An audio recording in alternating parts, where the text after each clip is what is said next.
Yeah, we're gonna play with the front end a little bit today. The wind comes whistling through here. It's about 10 degrees or less with the wind chill.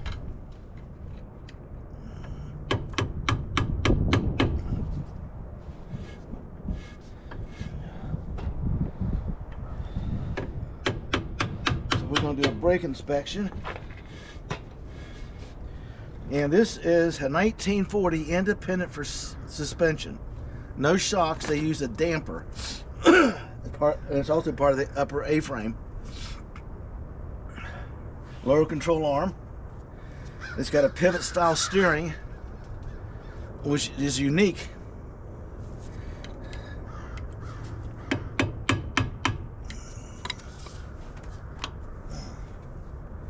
Okay.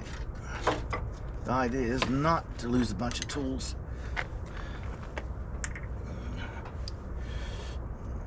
Now, I've been in here before. I just want to get a picture of it. And if I remember, these drums were turned. Somebody was working on this car. The drums were turned. There's a brand new clutch in it. And throwout bearing. They'd left the shield off so I could look up in there and see it. And I was also making sure before I started it, we didn't have a big old rat's nest in there to clog everything up. Come on. There we go. Come with daddy. Come with daddy.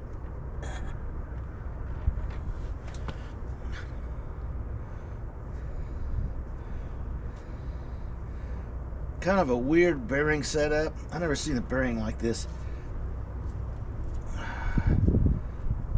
This grease is older than all hell, I should say.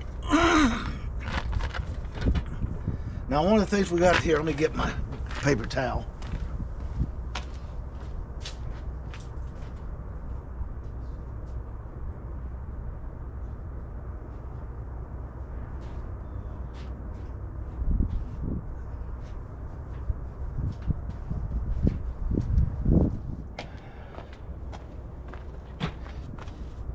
Don't want to get too nasty because I'm going to take pictures with my camera. I don't want to take these gloves on and off. They keep my hands a little warm, but not much. If I had something right there to block the wind, I could work out here. Sorry about my throat and it's cold. It's just, I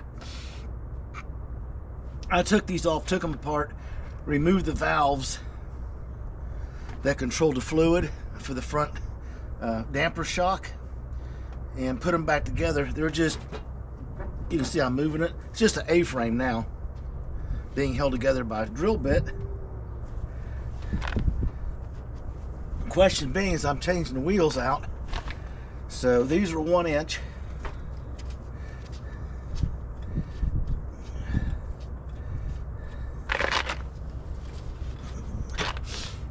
Lug bolts, I need 1.25 inches because I got to make up that 1/4 inch thickness of the aluminum on the adapters to go from this 5 on 4.5. If I run the GM wheels, they are 5 on 4.75. So there had to be an adapter bolted on here, probably anyway because of the size of this hub. Let's see what we got here.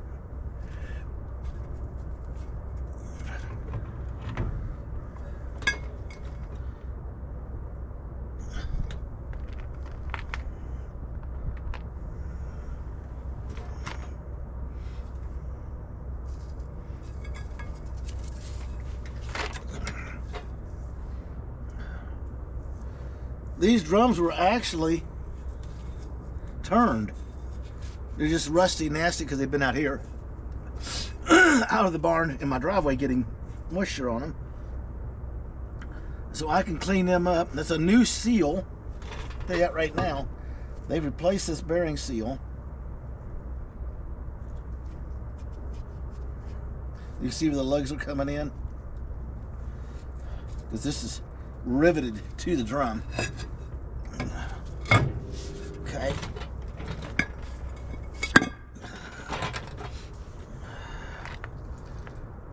very basic old style Ford or GM.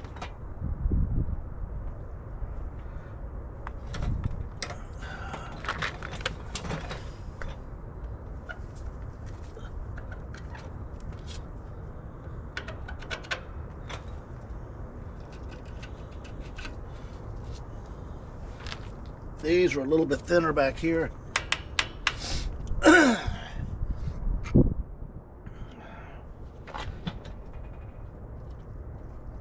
The adjusters are frozen a little bit. They'll have to be taken apart and cleaned. You got to get this wheel cylinder off. So what we'll do is I'll get some brake clean sprayed on there, see what color the springs are. Then I'll take a picture of it. So later when I tear it apart, I'll have a picture exactly how to put it back together, because I'll have to open this part of it up at least to get these off. And then we're going to rebuild these on camera. That's the wheel cylinder, okay? But quite impressive.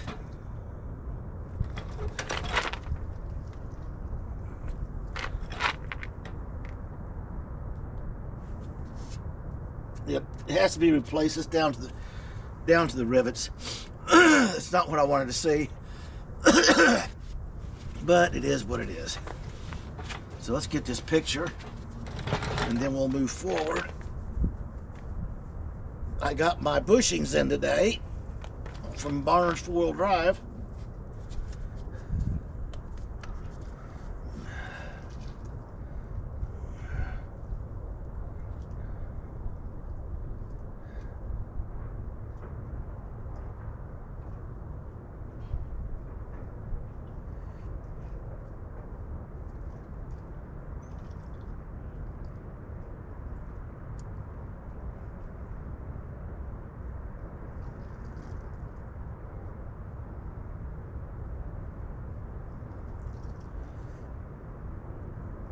Well, I'm telling you.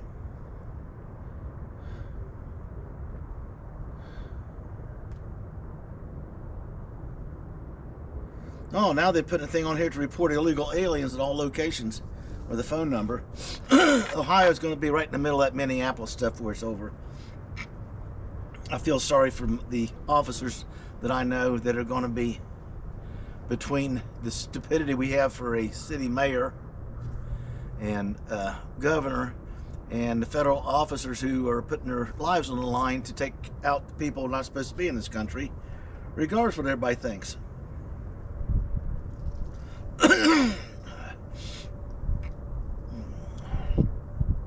So I really don't care.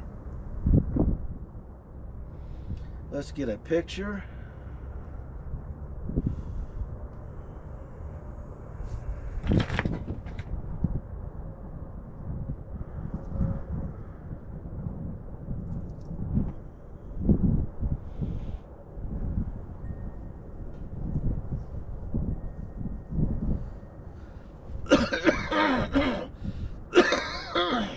Sorry about that. I'm just getting all clogged up being this.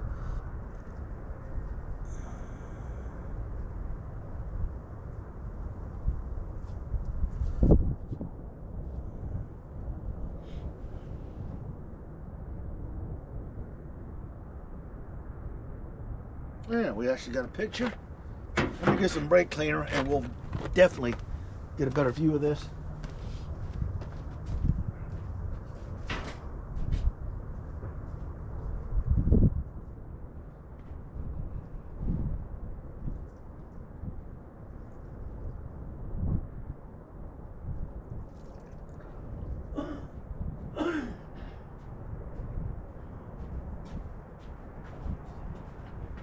I've been putting stuff where it belongs and cleaning up.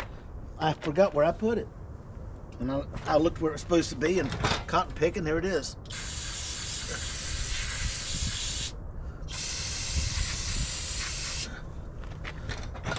Let's see what we got here.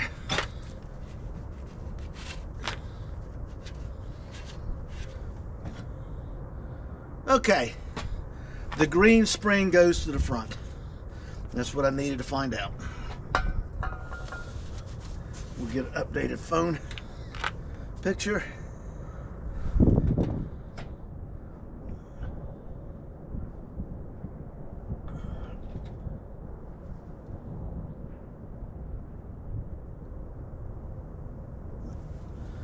Let's see what we got.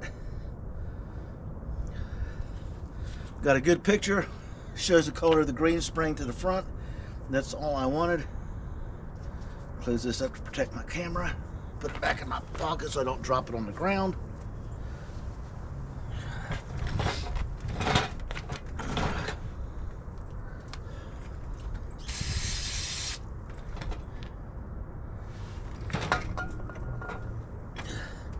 I got a drip pan I got to bring out here with some oil dry in it. I don't want this stuff destroying the blacktop driveway.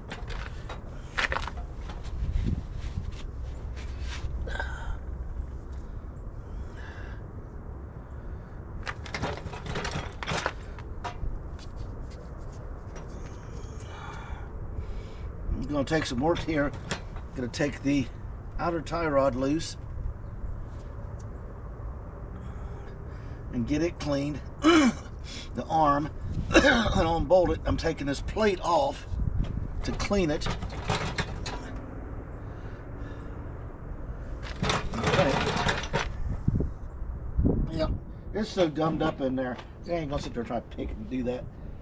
Then I can clean this arm, the control arm properly, and the control arm lower bracket, because I got the springs cut, dropping it down.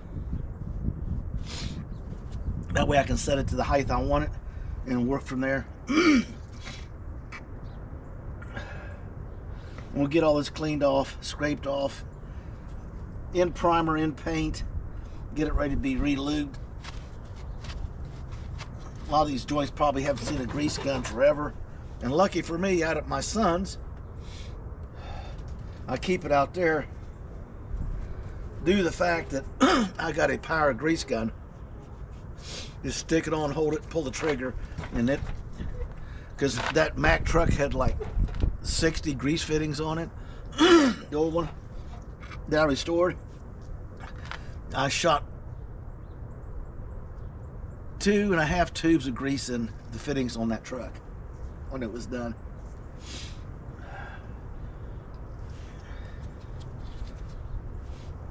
We have the rivets to the surface here, and they're almost rubbing. You could drive it, but I wouldn't drive it for very, very long, because the front gets most of the braking power. If you knew what these brake shoes cost, you'd have a fit. So what I'm going to do is I'm going to look up buying the rivet machine, the stamping piece, and buy the material, drill these out. I'll have to clean them because you see I'm being careful. I'm not really stirring up a bunch of dust and stuff. Reason being, these are old asbestos brakes, and that is not good to inhale. It's one of those PPE projects that you got to watch. Just like I see these guys on, they're in there cleaning it out and they're talking to you, and I'm wearing my mask because I want to talk to you, and they're stirring all this dust with the rodent urine and feces and all that dust in there that they're inhaling is actually lethal in some instances. So I was wearing a mask the whole time I was in here, and on a video on my other channel, someone was complaining about the mask I was using wasn't any good. Well, that mask was bought for one purpose. You spray some aftershave on it, you wait for it to dry, you put it on, and when you get in the car, it smells like an outhouse. You can't smell nothing but the aftershave. This car was so bad, it felt like I had to go out in the yard and lose my cookies, because all that thick padded material they use in a Packard absorbed that odor for years and years.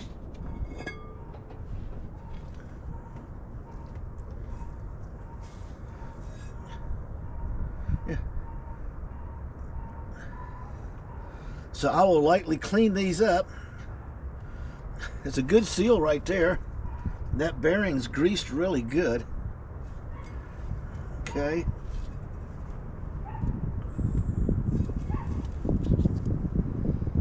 Got a good race in it. I'll re-grease these outers, and I'll put some grease on the inner so it'll slop around.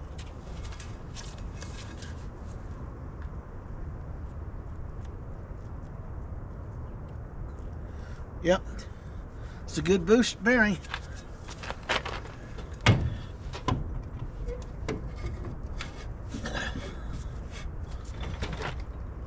I'll look up these. This has got a large diameter here, so I'm gonna have to find an adapter. It's got the large opening. I'll have to measure this and get an adapter to put on there. Even if I put the 5 on 4.5 on here, it's the same size it is, I'm still gonna have to put a spacer and adapter on there to get this past this hub. And the adapters I'm using, it's got little places between the studs that are rounded off, so these rivets can have a place to go.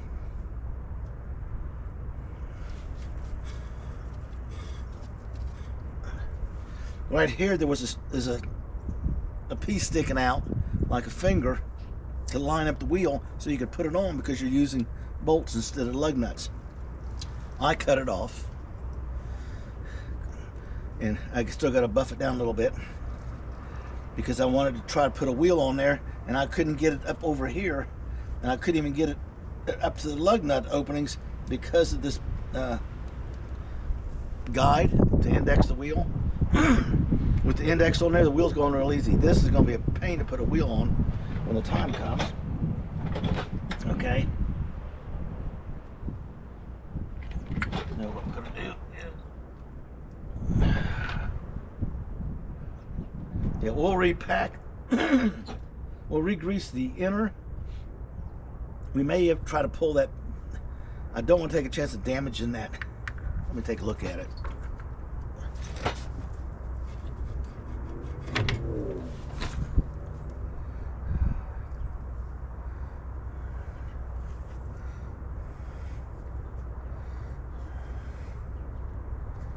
I'll just put some grease in there, let it migrate. It's doing good.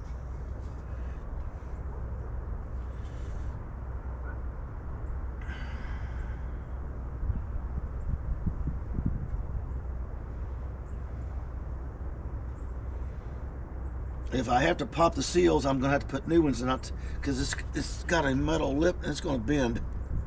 Unless I can get lucky by tapping on this bearing with a punch from the other side to kind of knock it out of the...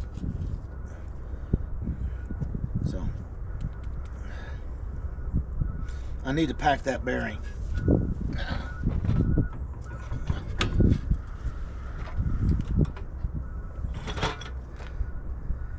I got all that high dollar grease in there. I'd be a fool not to pack the bearings.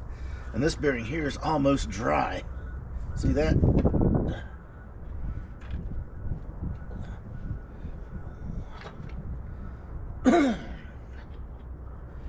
Now what you're going to see coming up is the placement of these bushings, which came today. Came in 3 days. Holy cow, it must be past the Christmas rush.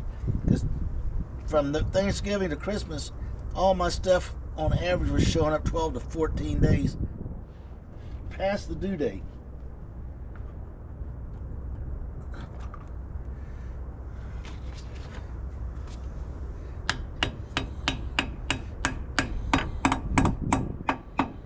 Usually I wouldn't tell you to bang on those. These things got so much metal in them, you could probably wheel with the dead blow hammer to put them on. I'm going to take the dents out of them just because I can. Now, this will get a adjustable coilover. I'm going to radius this out. I'm going to make a bracket that literally bolts up here. I can drop the shock in from the bottom, bring it up, put a pin through the center of it. Same thing on the arm down here, the perch where the spring was going.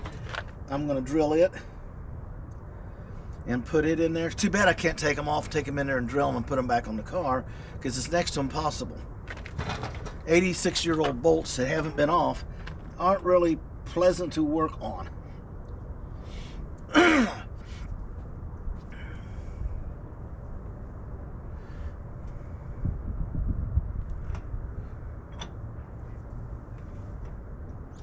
Now the other thing you can do and I've seen it done, is to come off this hole down here with a coilover like this at an angle, bring it up here,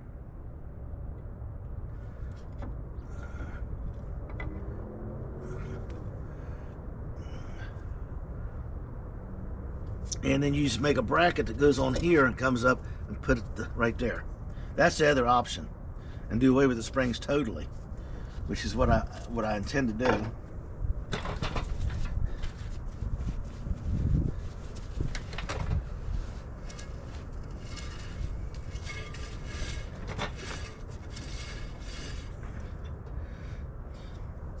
So we'll look at getting a rebuild kit. There's two sizes. There's a 15/16 and a 1-inch for a Packard 1940 110 model 1800. You gotta have all the numbers to get anything for this car. The hoses won't be a problem. I like to get that done, get this all cleaned and painted and put back together, and remove this brake line. They're no good. And clean this up and put a new brake line on it, ready to paint and everything, and then plug the lines so we can't get any insects or any debris in there. So that is how we're going. We're going to work on the front end first. We know we're going to have to put the brake shoes and stuff on it. We're going to rebuild the wheel cylinders. Wheel cylinders on this car is about $34 to $48, depending on where you can find them, and if you can find them that cheap. Just because it's got the Packard name on it, they want 10 prices for it. So, don't care. O'Reilly's, I was online looking, they have the kits for $5.64 to rebuild them, and I happen to have everything I need to rebuild it from years ago. Something that didn't get stolen when I had it in storage.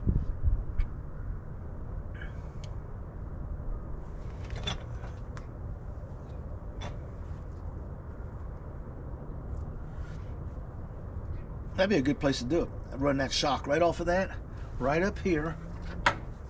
Let's just do it. Okay, it'd be.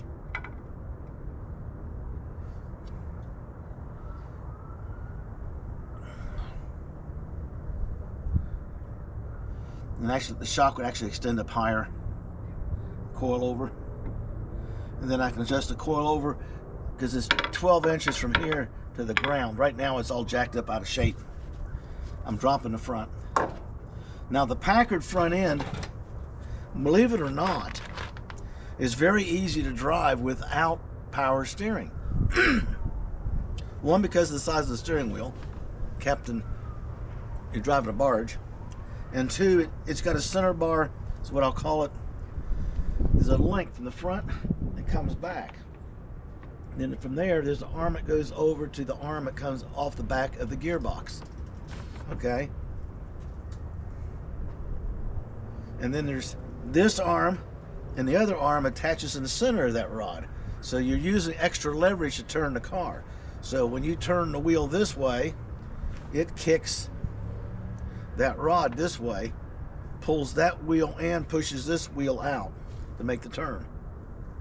It gives you the, instead of going directly to the wheel, you have the man panel, it goes to a lever to give you more torque. It's kind of interesting. It really is. I got stuff to make multiple changes in this car. I got a Ford Focus steering wheel. I've already taken out all the airbag and sensors and cruise controls and all that stuff out of it, and just left the turn signal and the ignition wiring in it, which we a double D shaft would go real good. I've got a power steering gearbox and pump laying over there.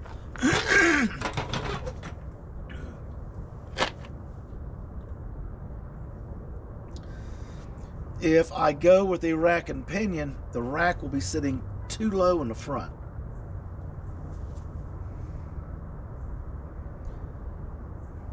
So I'm kind of stuck with this steering I want to get the bushings in it, okay? We got these bushings coming in. We're going to go through that here in just a few minutes. Let me get this stuff picked up, and we're going to get out of this wind, and we'll go. Getting it close, it's kind of hard to work when it's 10 degrees outside.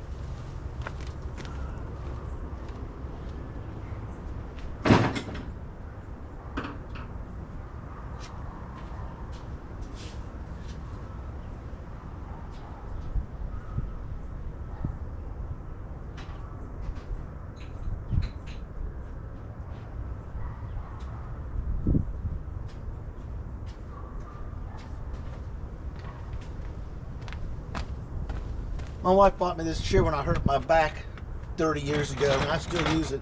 It is so comfortable to sit down and work.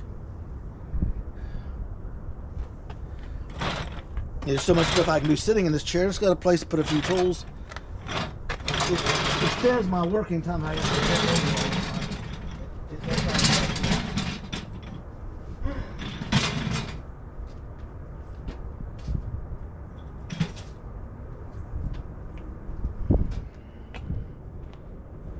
So, that's the first look of the steering on the Packard. We're going to get these bushings in, then we're going to check the free play from side to side, because right now it's got like 1 inch on each side, but it could be because of this, allowing that arm to do some funky stuff. I'm not sure if that's it or not. Or I got something worn underneath that I got to find, which means I got to put the tires back on it after I get the bushings in it, and forget the coil springs, they're just hanging in there. Jack the front end up, put a jack stand under each of the, that way I can lay down at an angle with a bright light and have my grandson or the wife to come out and turn the wheels from side to side, so I can see how much it's moving before it moves the suspension and where that deflection is coming from.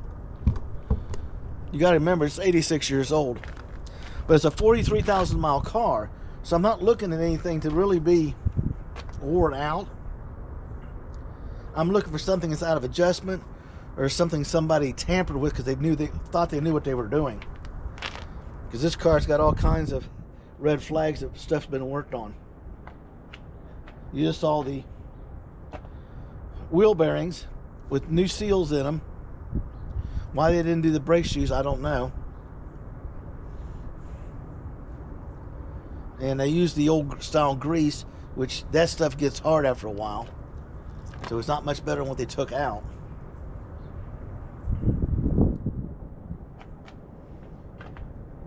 So we're going to get the front end stable first and make some decisions on it, and then we'll get the front end back on the ground,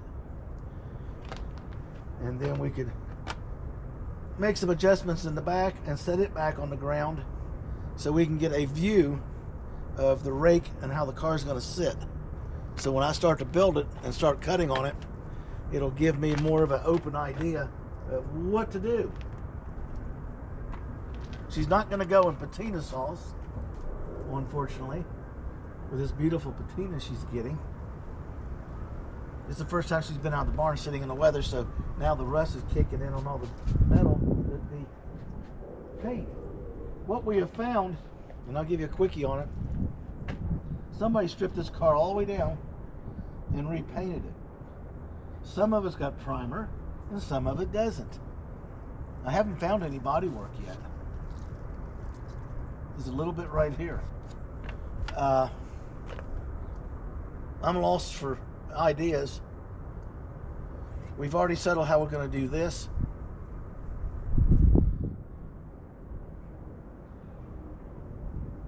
That's going to be simple.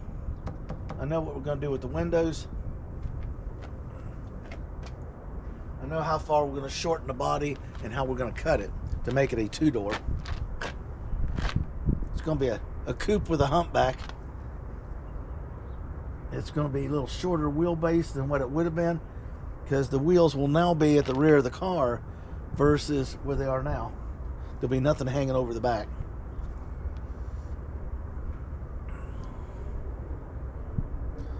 And when I get to the engine, it's quick. It's just going to be cleaned and painted. I'm going to double check a few things. I got to risk the carburetor. See if I can't do the carburetor. Be honest with you, I've never had any luck rebuilding carburetors. Back in the old days with these carburetors, when I was like 16, 17, 18 years old, I could take them apart, soak them in some stuff, come back the next day, clean them up, blow the parts off, lay them on a shop towel, and reassemble the carburetor and make a couple adjustments. The thing would work perfect. The last 2 carburetors I tried, I just went and got another carburetor. It was a waste of money to buy the kit because I couldn't get it to work properly. But since it's the old basic carburetor, I might have good luck again. If not, I can get a carburetor off of an old Ford 173 or 200, the engines they had in the original 60 and 61 and 64 Falcons. We'll bolt right on here. Only difference is the linkage, instead of being levered off the back, it'll be straight off the front, which I can adapt that.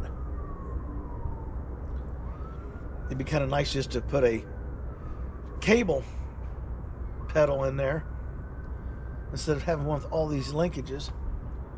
But it is what it is. With the cable, that's one less swivel joint you have to worry about breaking after age.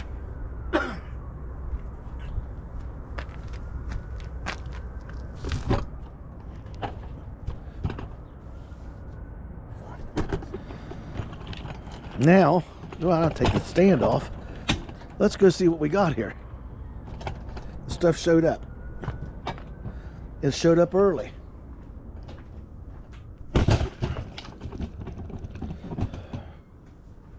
We're going to be doing some weird stuff with this build. I'm going to be honest with you. 1, I turned the lights on. I did. 2, I got a clean towel. Got to put the dashboard up here out of the car. I'm not going to do it today. Take a couple guesstimates, and then the console and the downturn piece come up on the board here, because I'm going to be building the dashboard as he's starting to wire it. And then I got to get all the parts listed. That's what this is for. That I got to order. The radio antenna sticks on the dash. The rocker MG style, they're Lucas style rocker switches, and there's one for the 4-way, and see which ones he wants. I got 4 openings for those. I've got the gauges. I got to get out my caliper and measure the gauge I got in the car. It's just taped in there for oil pressure, so I can see it when I'm starting it up. And what the heck's going on here? Sorry, people.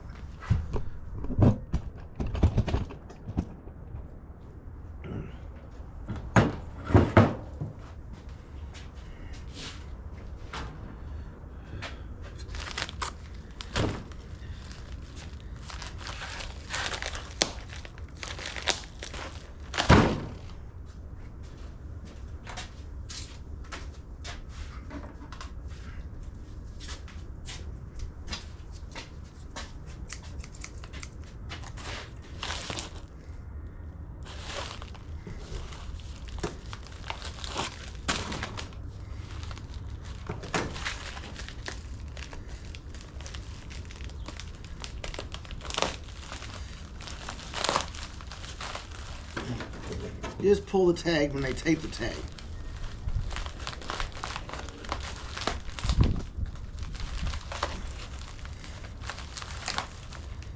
Yeah, I'm telling you.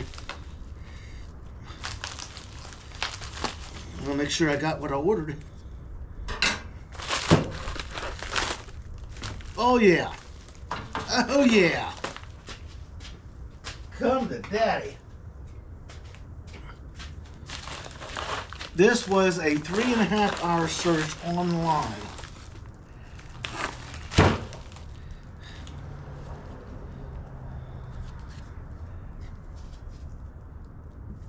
Let me check something right now.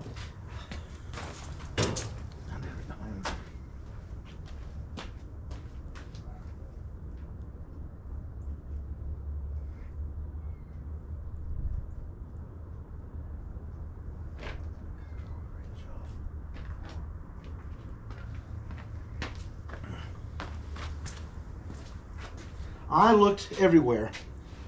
Now, this is a special product. It won't egg shape or elongate. It'll keep that front suspension true all times on rough roads and stuff. I had to buy this. I had to find this measurement, this measurement, this measurement for this sleeve, because it has to be.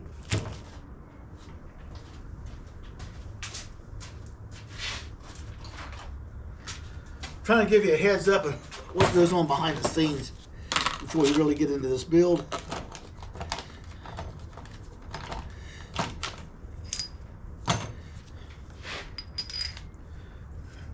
Okay. Then I got these for 88 cents. If I went over to buy these lock nuts at the local big box store, they're $3.29 each. So, anywhere I can save a buck, I'm going to do it. And, come on.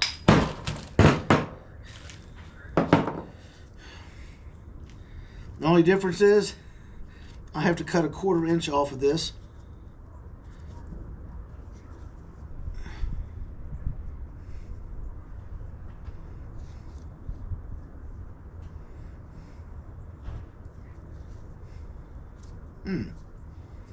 And a 1/4 inch off of this, so they end up being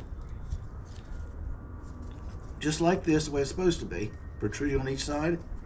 And then there's one of these, and it fits right down in, when it's in that control arm, it fits right down in the fork on the dampener, and the bolt goes through and we're done.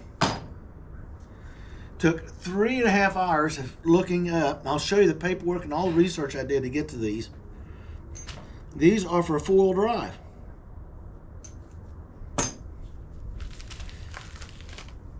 Like I say, a special rubber.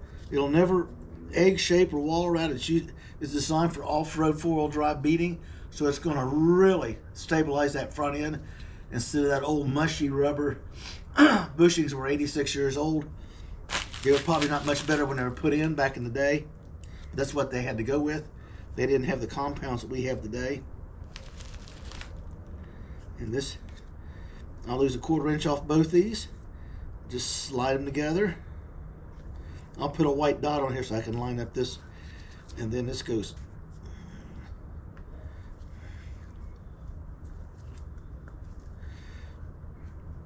Now this will get lubed with a silicone, stickier than crap stuff that will not deteriorate the rubber. Will allow me to easily compress them into the bore of the control arm. And then we'll put this in. Okay, like that. The center bolt, I'll put never C's on here, so it'll always slide around in that bushing like it's supposed to. It'll allow the deflection, the movement. What happens is that this rusts and gets bound to the rubber, and then the metal sleeve gets bound to the bolt, so I don't even mess with them. I took a close gas, just like I did in the MG, cut the head of the bolt off, I cut the nut off. Okay, and then I came over and cut on the inside. No, I cut on the inside of each of them, not on the outside, on the inside of each of them. Pulled the nut off, pulled the bush, and it's dropped down, so I had the nut and the end sticking out. I had this stuck on the thing. I just took a punch and knocked the two of them off, and then I cleaned out the bolt, which now it's rusty. I'll have to clean it again. So that's the setup right there. Now, I paid $8.62 a piece for these. 4 of these, no sleeve or anything else. It was $89 because they had the name Packard on it. So by the time you bought the sleeve, and they were $7 a piece, 6 and some change. And I had both of them had the new bolts since I cut them. Apples to apples, no taxes, no shipping. This was $18 and some change. If I went with the ones for Packard, they would have been $115 by the time I bought the 2 sleeves, oversized for the 5/8 and the bushings. The only difference is I got to get creative, and I got to cut a 1/4 inch off of here, which is going to be easy to do.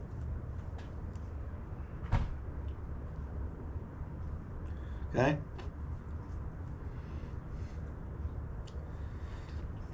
I got a little hacksaw. I'll stick these in something to hold them. I'll put a piece of tape on here so I get a straight line, and I'll just cut around, and then I'll take a sharp razor blade knife and just cut them off. I only have to cut one of them on each side, and then we'll take these and measure the piece that we cut out, and then we'll shorten these by that exact amount so they still stick out like they're supposed to.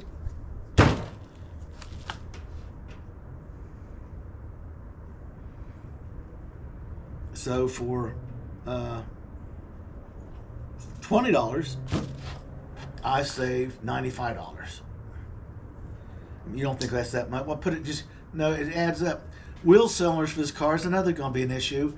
The ones I saw that were correct design, they're like $34 to $48 per wheel cylinder.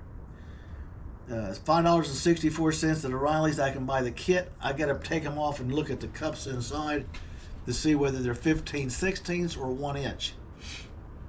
It depends on what month the car was made in 1940, which size cups they got. They have to be exact because they're designed for the hydraulic pressure. So I'll get one, take it apart, and we'll just review both of those the same time and do the brake lines. Okay? Excuse me for the hacking here. That's it. That's a happy day right there.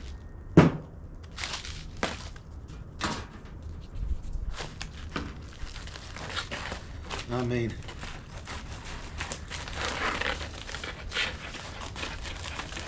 people say you have to start to use parts, and you got to do this, and you have to do that, and I don't have to do anything.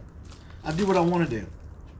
That's the reason why I'm going away from the MG build that requires me to stay in one mindset and one avenue to get the project done, because now I'm back into using all MG parts because I'm using the MG steering column.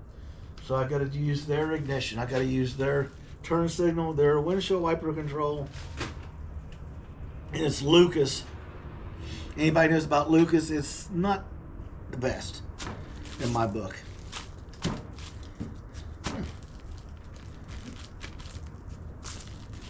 What's all this?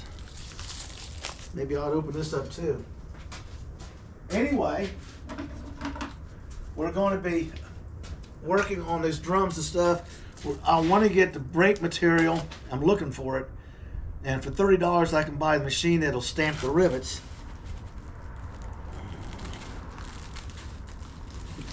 I remember years ago, and they don't do it anymore, they had a little flat-headed bolt, a star washer, and a special nut, and you literally bolt them on. Well, that didn't last very long because people weren't doing it right, and they were causing issues. Oh, Barnes 4-wheel drive. I'll give them a thumbs up because these bushings are perfect. It's not what they thought I was doing with them, but for people building 4-wheel drive vehicles, rock crawlers and stuff, they got the stuff, and those are going to work perfect. And because the compound of the rubber, I'm going to put these up here with my Jake's stickers, but I haven't stuck on anything yet.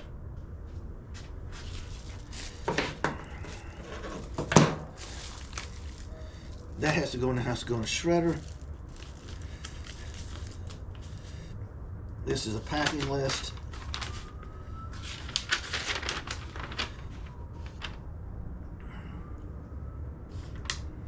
See, I had to have a,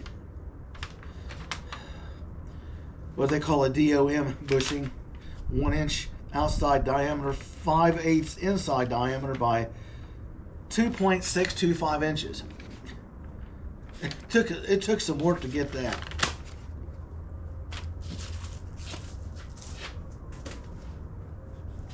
So I am totally impressed. I'm just going to lay these bushings in here. This will be coming up real quick. We'll get the camera set up and we'll show you setting the bushings. I'll get them cut first, and then we'll measure the sleeves. I'll get the chop saw out, whack them off right here, clean them, show you how to deburr them, and we'll get those control arms locked back into position. And then I'm going to have to wrestle to get the tire back on this side because there's no alignment pin. I'll have to figure out something to do to get the, probably put the wheel on, find something to stick in that lug nut hole or lug bolt hole to raise the wheel up level, and then move it around. Once I get 2 nuts in, it'll line it up, the 2 bolts in. So that's where we're going. Sorry we're not moving faster on this project, but the weather is absolutely brutal. And we are, see,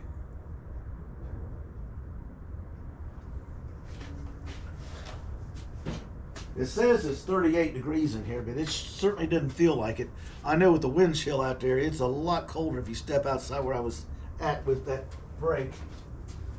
But I don't have the space to bring both cars in, so Brittany tomorrow gets her driving lights installed, and then I got to do the sensor to control the fans, and I have some little painting on a couple things to do, and the temperature's not cooperating on that either.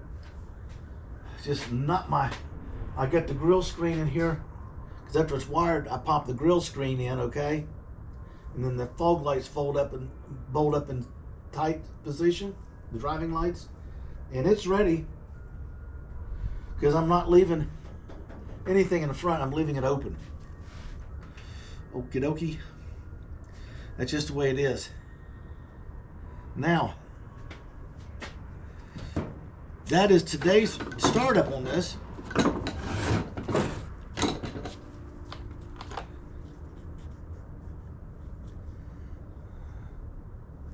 It's flexible, but it's not that flexible. It's not going to egg shape out, which is going to be super for the steering.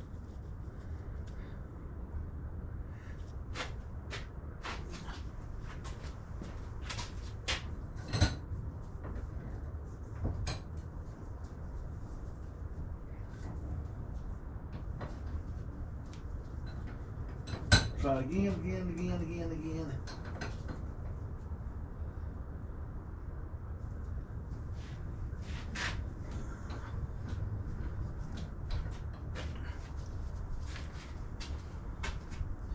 Got to find a way to hold this so I can make a true cut.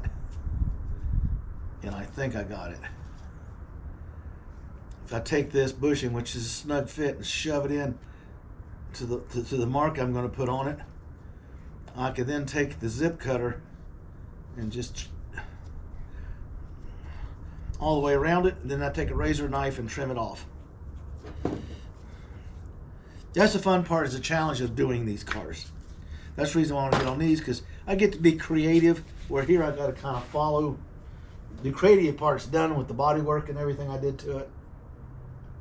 The flares and the shape and everything, and shaping the body sides. And we did the interior. And a lot of the knowledge I gained from this car will carry over to that one, because this is stuff I've never done before. I've done different things. I've never been big on wiring, interior panels, some paint stuff, but basic painting and cleaning up I can do, basic body work. And my forte is the fabricating part, making stuff work that's not supposed to work. So we're going to get a whole bunch of welding and cutting on that car, because when I whack the back of it off, it's going to be so easy to work on that rear suspension and forelink it and get the brakes rebuilt. That's when I'm going to build all the brakes and run a fuel line. And then we're going to pick the body back up and set it back on the car, minus that much of it out of the center, and slide it together, because I want a 4-inch B-pillar. I think it's going to look good. And I'll take the back windows out, take the side windows out, so I can strap it in different ways to pick it up. The deck lid on this car is like 70 pounds. It's 2 pieces of metal clamshelled together for the trunk lid on this thing. So it takes 2 of us to get it off. So we'll get it off. We'll get the rear bumper pulled, so we're not, because it goes through the cowl in the back where it wraps around. And then we'll get in there on camera. It'll be fast. I'll be able to change the bushing, because the Packard has a hole drilled for the rear end pressure, and it gets some grease slopped up on it, gets some road dirt on it, it plugs up. Next thing you know, it's forcing grease out of the front seal, because the pressure builds up in there and it can't vent. So I'm going to have to drill and install a vent after I find the hole, run a vent tube up. Or I'll get the semi-truck style. I can screw down the rear end. It's just a loose cap of the vent that allows air to escape, but doesn't allow water, moisture, and snow and dirt to get in. So we'll make a couple improvements on that. We'll redo the brakes. Hopefully the brakes back there are done, because these wheels have been off. These up here were on, you couldn't tell, but back there I got brand new Carter keys and everything, and the threads on it are clean. They're not rusted. That one's starting to rust because that's the weather side of the house. So I'm hoping I'm going to find some new brakes back here, like I found a new clutch on the transmission.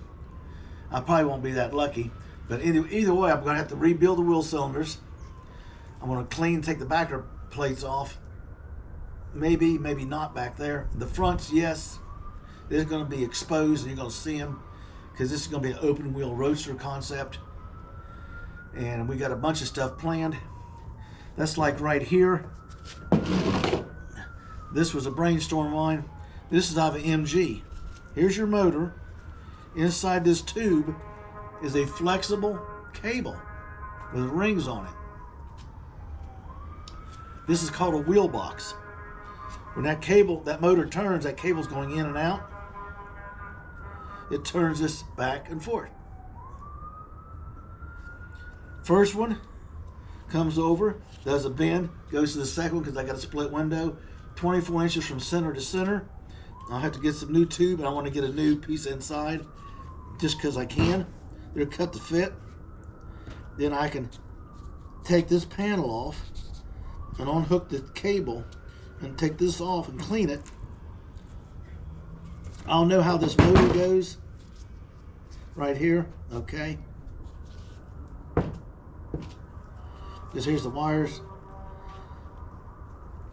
Red, this, that, and the other. Makes no difference, because it's the same one I got in this car. It's going to get wired up to the Lucas switch over there. So when I match the color wires up on this one inside there, on the motor to the steering column, because we cut out everything in between, I'll have the wire pattern I need for this. Because this won't go to a Lucas switch, it'll go to a regular headlight or windshield wiper 2-speed switch, off,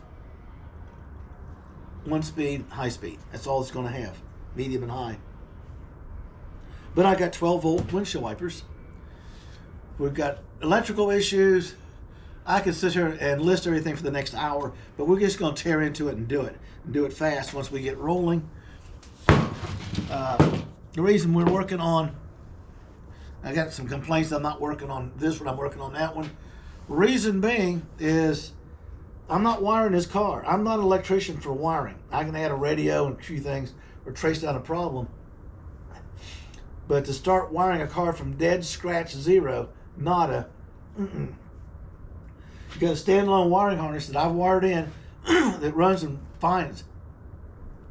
There's a ball of wire tied up hanging off of the thing that all goes to the instruments and everything else to power it up and work it. Okay? Then a second one I bought that's got to be filtered down because it has the same wires that this one has, the standalone, except it's got to pick up everything else. Bright lights, headlights, turn signals, four ways, horn,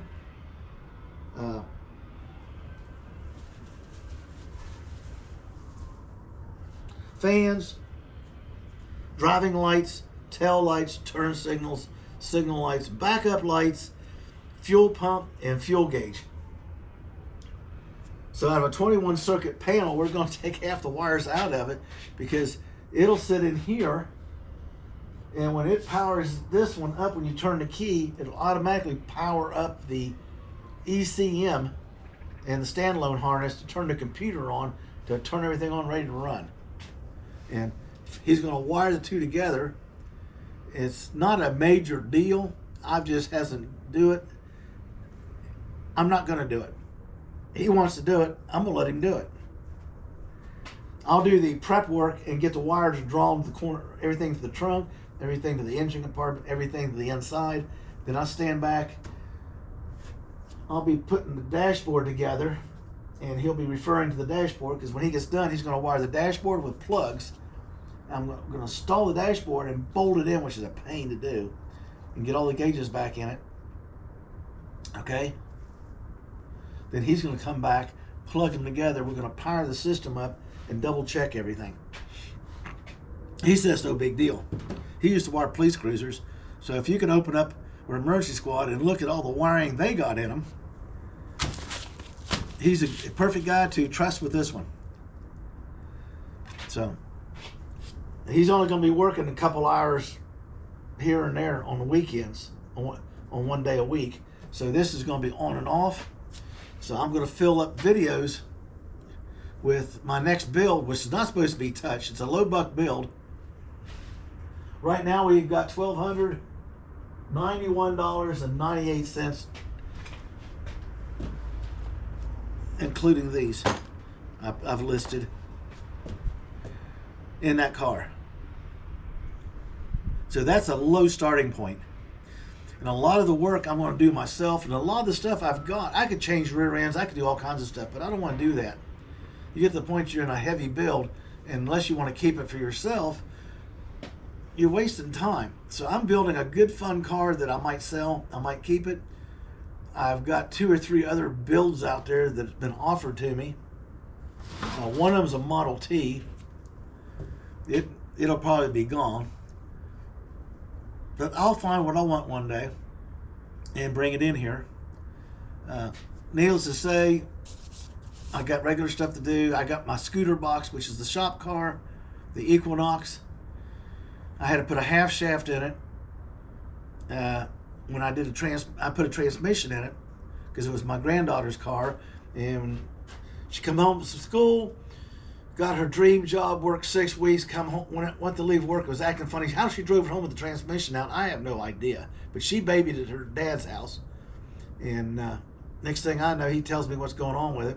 So he goes out to get her car, and he said they were only going to give her $500 for a trade-in. And I just put $750 for the tires on it because he lives out in the country, so she'd have good tires on her car to go back and forth. So he said he wasn't going to do that, so I picked it up and brought it here and put a transmission in it, and we put a half shaft in it, and I messed up the O2 sensor. You have to unplug it to take the heat shield off to get everything off to do the transmission. I forgot when I put the heat shield on to pull the plug through it and plug it back into the harness. So it laid on the exhaust manifold and got burned up. Started setting off a zillion codes, so I had to get in there. So I bought one. It came out real easy, went back in, everything's fine. Just the StabiliTrak sensor, that's the anti-roll thing. It keeps you from jerking the wheel too hard, abnormally fast. If you change the speed and really jerk it quick, it'll literally tighten down on you so you can't do it, roll the car over. they're a pain in the ass when they go out, and this one's going out. They told me, well, you could do this and reset it, and you can do this and reset it. I just bought another one. I kind of like to be able to steer my vehicles. It's like my drag racing days. I'd go fast as hell, but I wanted brakes. Okay? A lot of guys were only running rear brakes on their cars back in the day. And that was fun. Trying to, hopefully you could stop. So, when the weather breaks, I'll pull the steering column. You have to take the steering column loose, pull it back, rotate it, take the mounting plate off, and then you reach in there, unplug it, pop off the retaining clip, slide it off the shaft, slide the new one on, put the retaining clip back on, squeeze it till everything pops, put the T25 bolts back in the mounting plate, impact them down, rotate the steering column, line it back up because you took the bolt out of the double D shaft, and put that bolt back in with the nut on to hold it in place, and bolt the steering column back up. And with everything plugged in and everything, you get in there and tighten that bolt up, and you put your shield back on. And then there's a couple steps you got to do, and you got a brand new StabiliTrak sensor that's not going to lock up on you. And I'm not going to do it when it's this cold. So I'm driving my Dodge Ram sparingly because it drinks gas like a drunken sailor on leave. I mean, it just... I could run the dickens out of this thing for $40. I run a trip down to the junkyard where I go and some stuff around here, and that thing's ready for another $120. And I need the money for parts, especially since my budget has been tightened up due to the fact that I am over budget $3,500 there. It's not all my fault because my wife wouldn't allow me to put a $200 convertible top back on the car. She wanted the hard top, which changed the bodywork just before it went into paint. And now the top is beautiful, but I got to make a new back window for it. So we're going to use polycarbonate. We're going to make the window. We're not going to use the rubber S moldings. One, I think they look stupid. I'm going to clean it, prep it, sand it, get it bonded really good, and then we're going to cut a polycarbonate and bend it with heat around the exact top. I'll get my son on one side with his MIG gloves, and I'll give my grandson my MIG gloves. So as I heat it up, they can just literally hold it with their hand like this. And I'll put all the markings on it. We'll put that on camera, and we'll push the plastic around to make the sun, because the one I got rotates around. Why use that when you can glue them in like they do the new cars? It's the same process that I'm testing. Okay, hold on. I'm testing it because if it works on that top, I can replace the windows in this car with tempered glass with a tint to it and do away with all that rubber, because the rubber strips on that car are absolutely insane cost. The two vent windows cost $119. The two vent windows in the back, okay, because they pop out just like the front ones do in reverse, is $129 a piece. The front windshield, it was $2-something. It was insanely stupid. The cheapest one I could find. And then the two for the back. And I thought, why not just, I'm going to make a pattern up to the metal lip where the rubber slips on and set the window over it. And then I got the adhesive tube in there. You put it on, and just like it does when they come out to fix your broken windshield, but they got that machine to make sure when it goes in, it holds it. Because when it touches, that stuff grabs. In about 3 minutes, you're not taking it off. I can do the same thing on that. I can cut it, make sure that got this. The only thing I can do is get a center bar, and I'll get a gasket stuff good for that, or save that one. That one looks like it could be reused. And I'm going to be doing all those shortcuts on this car. It's going to be easier. It's going to make it look better. It won't have that rubber thing around there. It'll be painted or whatever we do to it, and then it'll just have the window. And then naturally the chrome on the vent windows that tip out is kind of pitted a little bit when they're off the car. And I'll replace the glass. When I do, I'll sand those down and get everything off of them. Epoxy primer, pan, put the window in it, put them back on the car. The only thing I got is the two side windows that roll up and down. So we're going to be doing a lot of shortcuts and a lot of quick stuff to show you. This is what you can do. You don't need a huge garage. You don't need to listen to all these guys to tell you, you got to have this, you got to have that. I'm going to build a car here for $2,500, and it's going to be fun to drive, and it's going to be very dependable. When I get to the engine, I got to do a water pump. I got to change the voltage regulator over to a 6-volt positive ground. Yeah, there's a difference. I'll put an 8-volt battery in it. It'll make the starter spin faster and start easier. And I'll be out running around in it, and it'll be charging and running off of the generator like they do. But when it sits here, I'm just going to have a trickle charger on it, a battery tender, so it'll slowly bring it back up to 8 and hold it there. But 6 volts is more than enough to operate everything and still give it the extra zip for the starter. Because the 6 volt, I think, turns a little bit too slow. And once the carburetor's dealt with, the car will start quick. Right now, it sounds and runs like a 43,000 mile car. If I had new points and plugs to put in it, I got new plugs, points and condenser, and a carburetor that I can adjust and get it metered properly, it'll really sound good. It's powerful now. It's really smoothed out. But I need to get all the little A's and B's lined up. I got to get the points and condenser spot on, get the timing spot on. I can't find a timing mark on it. They say it's on the flywheel. Like, what the hell? I did it by ear. It starts right now. It runs extremely smooth, so it's good enough for me. But the carburetor is really sucking fuel fast. It's putting too much fuel in there. It's running a little bit too rich, so we'll get a carburetor on and get it metered down to the proper mixture, and I think it'll be very responsive. Throttle-wise, it's responsive as hell right now. It was really impressive. Now, I haven't worked on a flathead since I was 16 years old. I was watching the guy when I was interested in cars work on one. And I am 72, so it's been a few years since I've even laid a hand on one of these. And I find it very fascinating how simple they are and how efficient they are.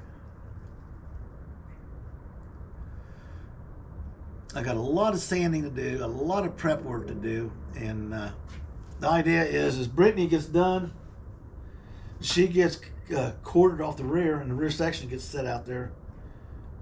Brittany will be sitting out here with the car cover on her protector, and then the rest of the time I have the car cover off of her so the sun will bake the paint on, because it's fresh paint, give it a chance to bake on. It's got a special hardener in it. A few days in the hot sun and it'll be ready to buff and scuff. I got a replacement shoulder, so you're not going to see me doing a whole lot of that kind of work in here. This is going to get a basic, I can't explain what. I watched the guy do it online, Rat Rod Bob, and he's ahead of the curve. I've learned a lot just watching him. And I watched him do a red and massage the paint, is the only way I can say it, and do stitch welding on this body. And it looked impressively, it was sick looking, but it was just wow. So I'm gonna try it on that one. I'm not channeling the body, so I'm just gonna drop it down 12 inches to the top of the frame off the ground, so it'll be 8-inch clearance in the front. And then I'm gonna bring the back up just a little bit to get a rake on it, because it's gonna have tall tires in the back, wide, and 17s. I like to get something like off the back on my Ram, because they're about that wide. And put a pair of them back here, and then come up front, and I have got 17 Rams 8 inches wide,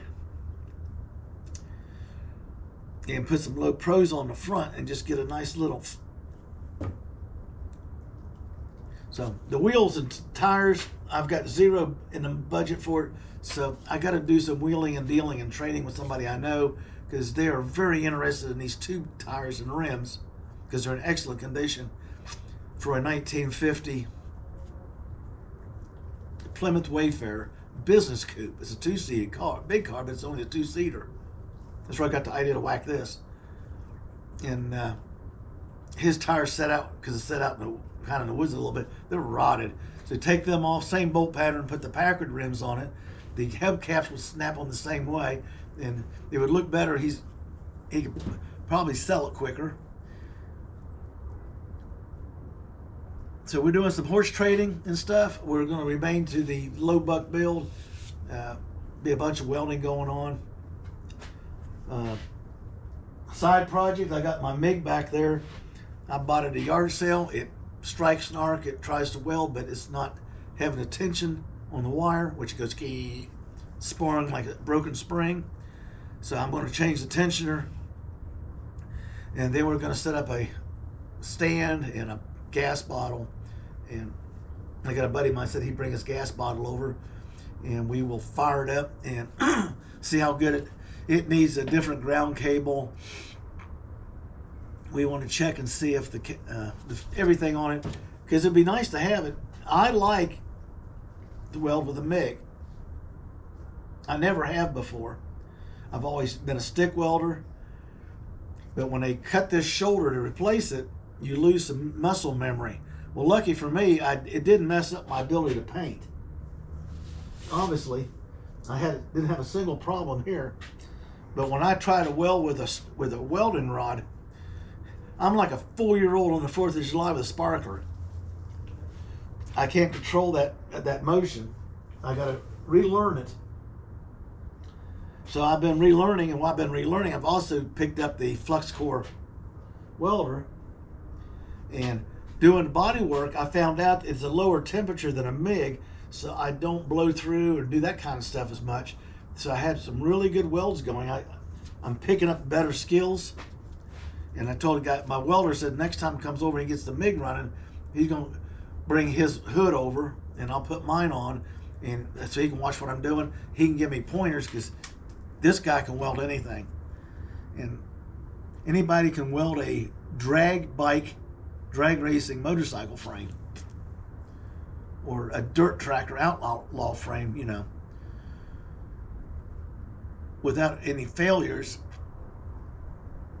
during accidents and stuff. Is the guy that helped me repair this frame, the chassis rails and stuff that someone cobbled up. He went in and did the best he could to get them straightened out. And he's going to be in doing some welding here. So what we're going to do is cut that car, set the back of it off, rebuild the rear section, the frame and everything, and then we're going to clean that body up, pick it up, set it back on there, and slide it forward, putting the rear wheels like a 32 Ford to clear at the rear. That's the game plan. So what we're doing right now is I'm going to get off of here. I got to go in the house, warm my feet up. I don't care if it's just no 40 degrees out here, because my feet are frozen. And I used to work outside. I'll leave this bushing thing out here. I am totally impressed with these people. That is a wind column victory. That'll stabilize the front, like I was saying. Then after I stabilize it, I'm going to put the tires on it, and we'll get her down on the ground, or up on jack stands. Yeah, up on jack stands so I can see under it. I'll have to look on the other side, because I got the exhaust. The exhaust hangs down that far under this car because you couldn't see it with the running boards on. So I'm going to have to alter that pipe and tuck it back up. The pipe is good. I'm just going to put a new muffler on because it's kind of rusted out. Think about putting a thresh on it, take it back, fork it out, run duals off of it just to make it look cool. But everything's going to be done with simple stuff. So right now, I have saved $100 right here. The windshield wiper setup, I have to buy the tubing piece, the first one, because it's got a special fitting on it. It goes to the motor. And the other one's like a 3/8 tube. I'll get the new inner cable, and I'll clean this thing up and get it working right. And see, the inner cable's $24. I think it's $11 for the first one. It comes from the nut to the first wheel box. So it's $30. So that's 24. Say $32, and then I got to buy adjustable windshield wiper arms that'll adjust from 12 inches to 6 inches, because I'm going to need to be about 6.5 inches with an 8-inch blade. If 24 on center, so for less than, let's say $100, I'm going to have 12-volt 2-speed wipers. I can't buy the replacement arms, the original ones, for this car for that. And then this guy buy the refills. And then I get a 1-speed windshield wiper, on or off. I guess back in 1940, they only had one speed of rain falling. But everything was slower back then. You weren't going 70 mile an hour down the freeway. You were on old 2-lane roads and gravel roads and dirt roads and cobblestone and brick roads. And back before World War II, everything was like 2-lane roads everywhere, and makes a big difference. But it's going to be nice.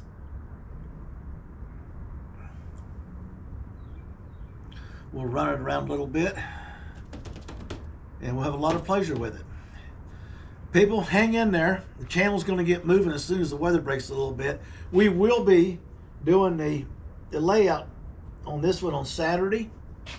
After my son gets done with his stuff, I got to start drilling holes and pushing grommets in. He told me a trick of how to put them in so they don't pop out. So we're going to do that, and I got the tools needed to do it. And then he's going to come back after he takes the sheets home and figures out how the wiring goes. He's going to come back, remove all the wiring from that we don't need, that's already in the car, due to the standalone wiring harness operating the whole engine and the gauges. So like I was telling you, the only other wire in there will be the one that goes from the fuel gauge to the tank sending unit in the back. It's grounded back there, so it's just like a loop going back, and everything else is already tied in. And then the two of them linked together. Sure, I'm glad I'm not doing that. So he'll come in with a tool and unplug all that stuff right out of the back. Everything we're not going to use, I'm going to take some black paint and a Q-tip and go across the white letters so it only shows what's in this car. And it'll be right inside the fender well up here. On the other side, underneath the glove box, is the ECM right behind it. The little space back there, just perfect to shove it in there. It was a pain in the butt to get it installed. I made the bracket and it's in there. But everything I've learned on here by doing it the hard way will be applied to that, because this is cloth wrapped wire. The cloth's rotted and fallen off of it, been eaten off by rodents. It's all disconnected, because if I had a battery hooked up to it, that car would be smoking like a toaster. The only thing that's not disconnected is the ignition circuit and everything. A lot of that's wire that I put in just to start the engine. And like I said, it's a 43,000 mile car. When I get into this steering and some more changes, there should not be any issues to deal with.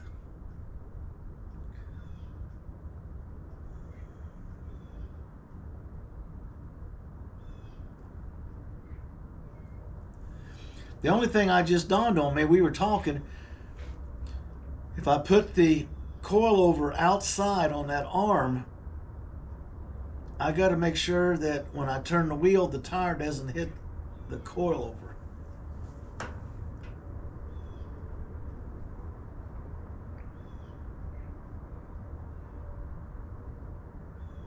Which it very well could. If so, that eye is out. I'll have to pull the springs out, clean it, drill it, put in the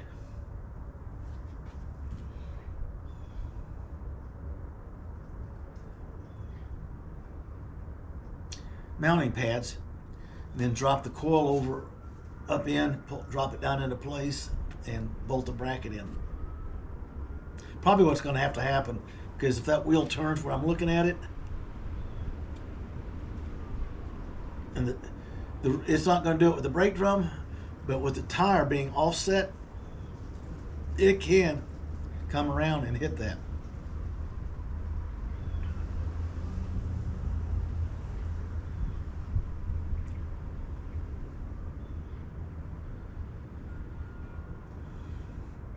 May not.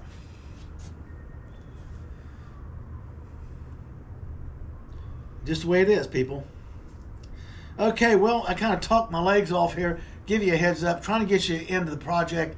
We're going to get rolling. Next time up, you'll see me installing these and putting the wheels on it. We'll get it on the ground so we can see how it's sitting. And then we'll raise it back up